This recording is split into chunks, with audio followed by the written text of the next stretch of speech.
Bitcoin Technical Analysis. Today we're here with George and Tone. Thanks for coming on today, guys. Thank you. Thanks for having us. Yeah, and we've had a lot of volatility in the Bitcoin price, as you can see with the chart. George, what do you got today? I'll start off with Bitcoin and then move into a couple other things. So, last week we talked about it, and I wrote about it that I thought a blow-off top was forming, and we got it all right. We've retraced pretty much most of the move, and now we're in a place that's pretty critical. This was the level we all talked about last week in 315 to 300. If we don't hold here, we could fall fast and furiously. But there's still room to the downside, it looks like, if support here does not hold. Just to further that, if you look at the weekly, we're getting if we close the week like this, we would get a bearish engulfing on the weekly, which is not good. We got overbought last week for the first time since GOX, and it sold off fairly quickly. MACD is still kind of in an uptrend, though, so you're getting different signals from the two different indicators there. USD we talk about a lot, and it broke out. It broke above that 98 level that we were looking at, and it broke solidly. Now it seems to be consolidating that up move, and 100 is right in its sights. So once it's in a bull market right now, and obviously if it keeps going higher, it's going to be some pain for commodities and all other currencies. So I think we should prepare for that, especially when we're talking about rate hikes coming and December looking like the time frame. The S&P is in a very interesting position right now. It's correcting. You're getting kind of a rolling top here. The MACD is crossed over, but what's really interesting is look at the 50, the 100 day, and the 200 day. They've come together. That's a really tight band right there, so you should expect a big move out of that one way or the other. I'm not going to predict which way we go, but I think that the move is still higher. Everything still looks pretty bullish to me overall. I think we might correct here for a bit, but the big level really is this 2037 level. We talked about China last week, and it's exploded since then. And it's back in kind of a bullish position and looking like it wants to go a lot higher. Kind of the big news there was that Goldman closed its BRICS fund, and that seems to be the contrarian indicator right there to get back into some of these things. And China's no exception at this point. It's looking pretty damn good. I just pulled up a chart of the DAX as a proxy for Europe. It's looking pretty good as well. More QE is probably going to come out of Europe, particularly if the euro, they want to keep the euro low and keep stimulating, especially if the USD puts pressure on things. So, I think it might be in correction mode too.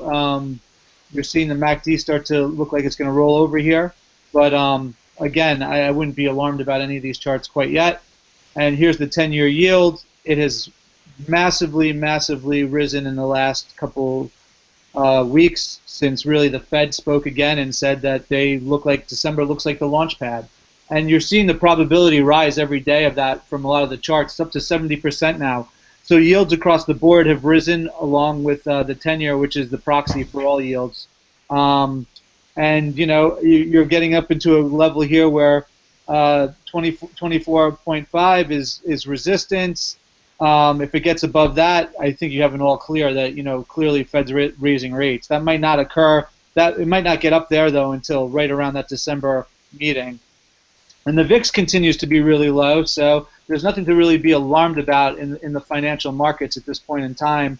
I mean, you are seeing that it has a bullish crossover in the MACD though, so you might get a little spike in volatility here, but thus far it's been very contained, especially as some of these markets have started to correct, like the S&P. So I mean, unless it gets up above, this 20-ish area, there's nothing too much to be concerned about. It did rise today though. And then just to talk about things that you want to own, I mean, things that are in big, big, big uptrends, and the only things you really need to own is Amazon, which just keeps going higher and higher and higher. Google keeps going higher and higher and higher. Facebook, same thing. These are just big, big, massive trends, and they just keep going higher. And these are things you want to own on any pullback, it looks like to me at this point. And Apple is kind of lagging, but it's still kind of in a bullish position, but you still have this resistance up in the 129, 130 area. But it had this candle today. Apple is kind of lagging the other three. The other three are just in massive, massive uptrends, and they just want to keep going higher. Apple, I wouldn't be buying it here, but I'd look for it to, if it makes an up move, to maybe get back in. But right now, it's kind of iffy compared to the others. And that's all I really have for today. Thanks. Okay, thanks a lot.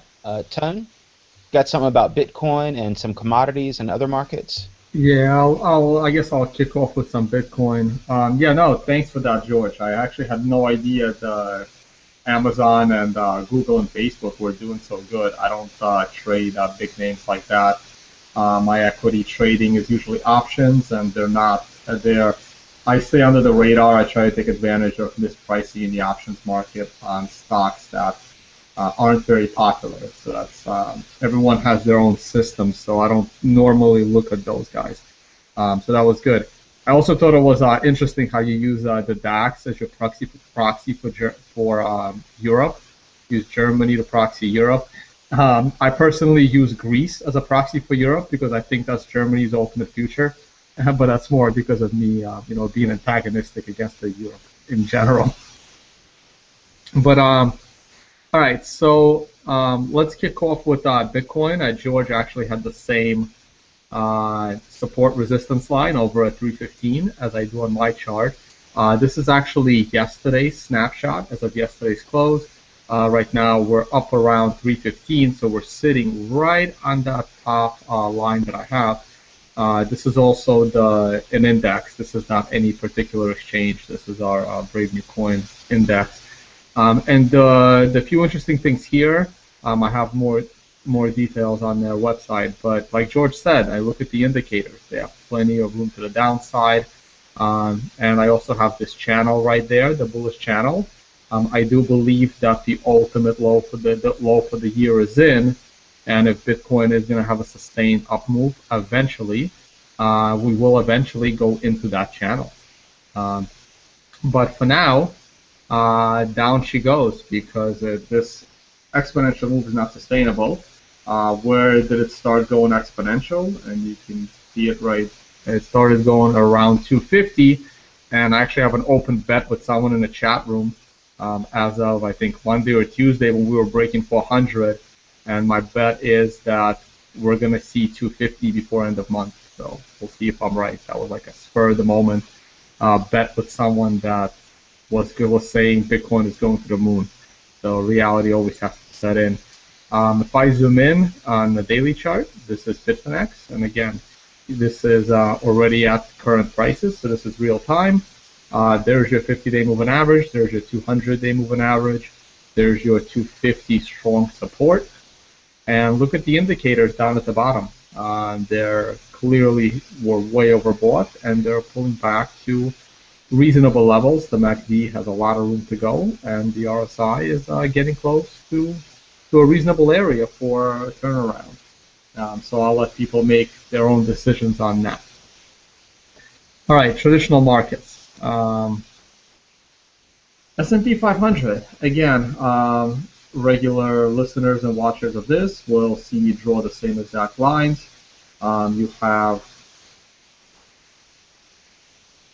this channel breakout. Now the bottom is kind of interesting because it's like this and also like this. I personally like using round numbers. This is the futures, by the way. This is a snapshot straight from my broker. And then you have your textbook reversal candles.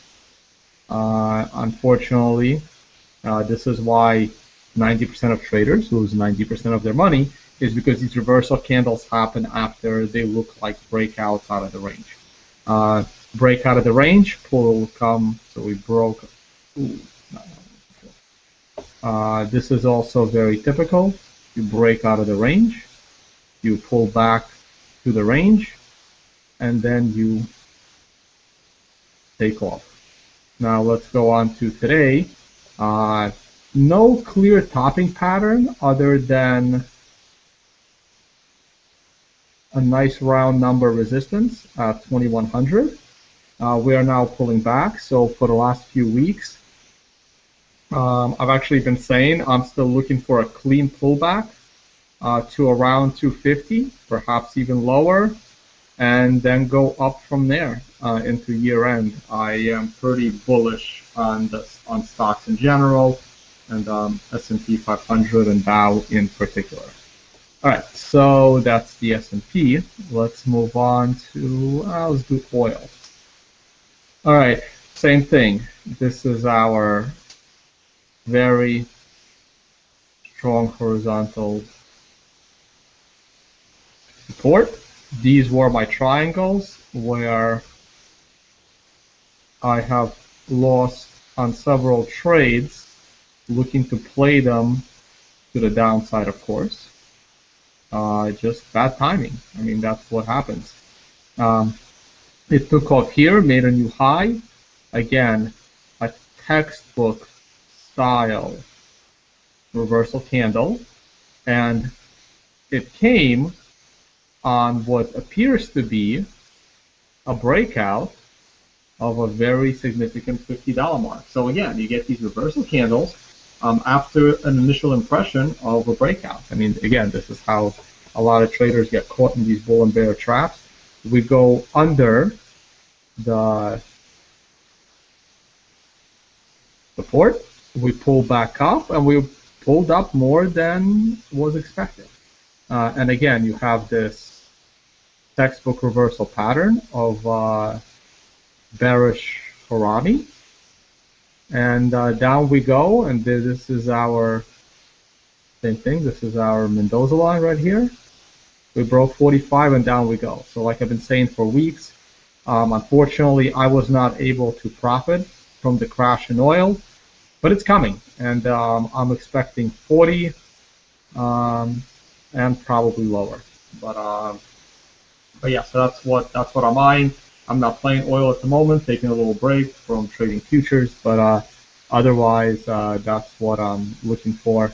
A little too busy for it at the moment. Gold. Well, same thing pretty much. I mistimed my trade. I knew gold was going to, well, didn't really know, but I suspected gold was going to do this and more, and just completely crash. Unfortunately, I got caught by shorting it at a bad time. I believe my short came at around this area here somewhere, and I couldn't stand through the pain, and I had to exit that trade. I believe I exited it around here somewhere or something, and I did not time the bottom. I'm not going to chase.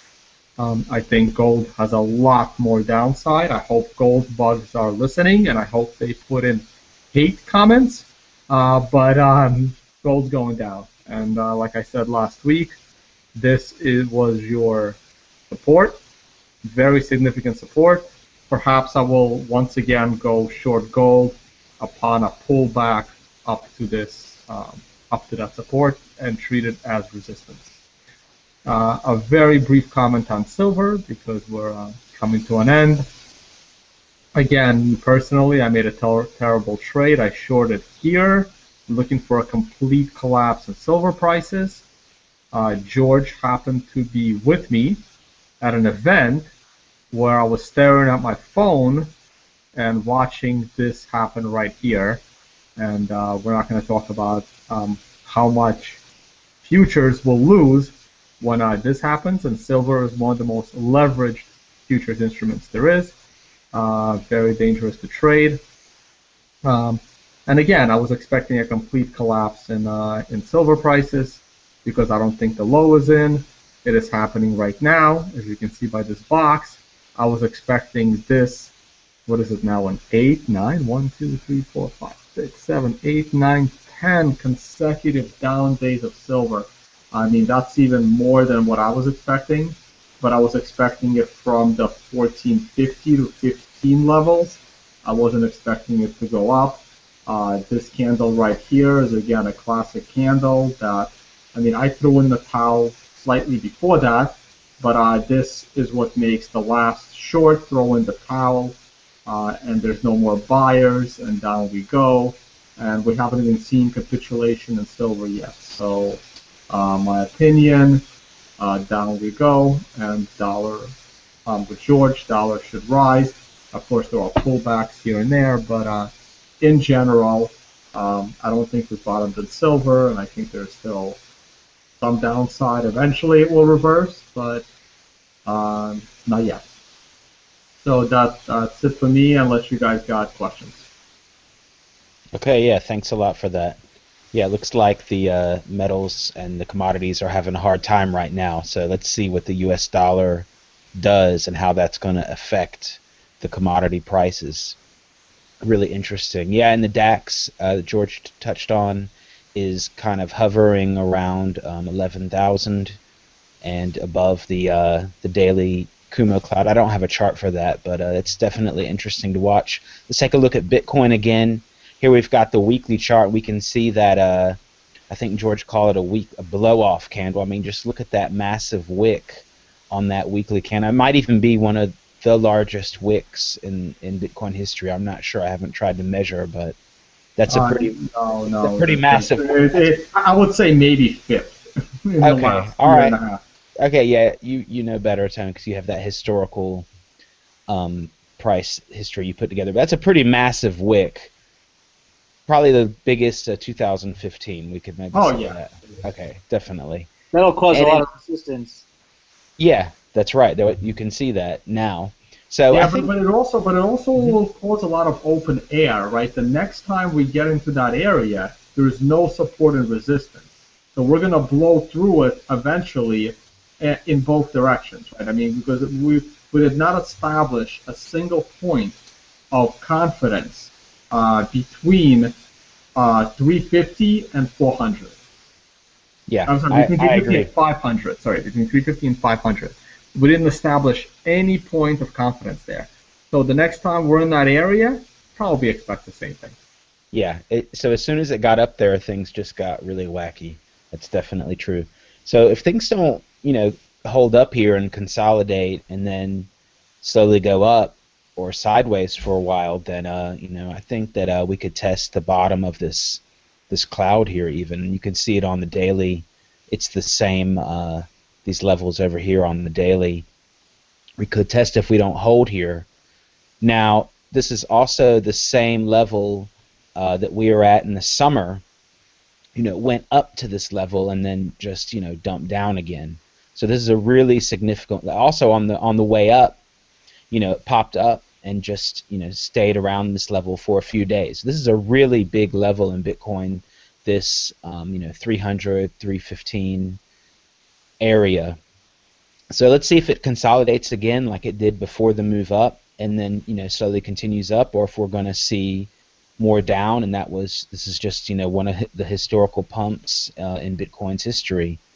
Before the big sell-off, we had some big consolidation up here at 380 around that area. Before the big sell-off happened, there was an interesting event over at OKCoin CN where Litecoin went down to zero, I think. Now I couldn't get a good read on if it was a 1 minute candle or in a 5 minute, but I believe it was in a really, if you really zoom in, it was really in a matter of a few minutes in which it happened. Now I believe they're saying that was a technical issue, and they did refund some people and so on. But there was a lot of after that happened, there was a lot of uncertainty going around in the market, and then it just took a few hours before Bitcoin started to sell off. So that was a pretty interesting signal, perhaps. I just don't trust those exchanges. OKCoin and Huobi, I wouldn't even put a Satoshi on there, and I think that's I think that's just completely. I can see your point, Tone. I just want to one say of these that days, I will literally go crazy on anyone who says they took all my money and I didn't see it coming. Like it's I don't want to hear it. Anyone that's trading on these exchanges, make sure you're trading money you're willing to lose, and don't complain just in case. I mean, I'm happy you're making money, but don't expect socialization when something goes horribly wrong. Right. Okay, I just want to point out though that there have been other. To be fair, um, there I can't find it off the top of my head, but I think Bitfinex had a flash crash once in 2014. BTC had one too, where the price did go. I don't know. I think that here it is. You can see the Bitcoin. Oh no, that's the big sell-off we had. Any case, had some errors similar to that, but that was really caused a lot of uncertainty. I think in the market because there was a lot of rumors going around about withdrawals, OKCoin, and so on. So Yeah, if you want that helped push it along. Yeah, Tone? yeah, if you want to cut out some of the independent exchange books, if you flip back to my screen, this Hold on. is a weekly going back to into 2011, and this removes any. This is an index, so it removes any of anomalies from The any single hiccups. exchange, right? It's a lot more clear of where some of the wicks are. So. Right. Okay, that's cool. Yeah, I like your index project. I think that's really cool. And another thing I wanted to point out is that during the sell-off yesterday and a little before then, what was interesting is that that would be um, right over here where my crosshairs aren't really showing up. Right over here, BTCE did not sell off like the other exchanges, the U.S. dollar exchanges at least. So let's see, they had a low of 307. Now later on, this is hourly chart today. They did go down to 303, so they had their little sell-off today. But so they were at 308, and Bitfinex sold off to 300, and the other exchanges too. So you had BTCE ahead of Bitstamp, Bitfinex, and a lot of the most other exchanges, which is a pretty Yeah, rare well, occasion. what it tells you basically is that markets are not efficient in the Bitcoin space, and the arbitrage bots are not as popular and as common as it is because a lot of these people they pick and choose their exchanges. I mean, you're not going to have any major player with significant volume on all of these exchanges. I mean, some people will take that risk, but they will pick and choose, and some of them are choosing not to be on some of these exchanges. They have independent liquidity, and you're trading them independently. Yeah. If you think you can arbitrage between exchanges, good luck, because when one of them goes down, that could be 6 or 9 months of profits gone in one exchange. Well, yeah, that's one point. I just wanted, yeah, definitely when volatility picked up and we were going up, the market separated a lot. I don't remember the exact difference between BTCE and Finex, let's say, but it was really large. I think it was up to $70 or more. And then on the way down, of course, the percentage change is going to be different, compared to the dollars, but they kind of evened out. So I just thought that's an interesting. It's interesting to see BTC coming in with the kind of supporting the price in a way. So I just wanted to point that out, and that's all for today. Thanks a lot for watching. Thanks for Tone and George for coming on. Check out the comments if you want to, check out more of our shows. Check out World Crypto Network. Don't forget to subscribe to World Crypto Network. Give us a thumbs up. Share the video, and you can put all your comments below, including your Tone. What was it? Your hate comments for Gold Bugs, Yes, or anyone please. else. I love it. Look, I like gold and silver myself, but there's a time and a place, and Yeah, I right do too. now, That's why I'm the joking. time and the place is down. Yeah. All right. Thanks a lot for watching, and talk to you next time.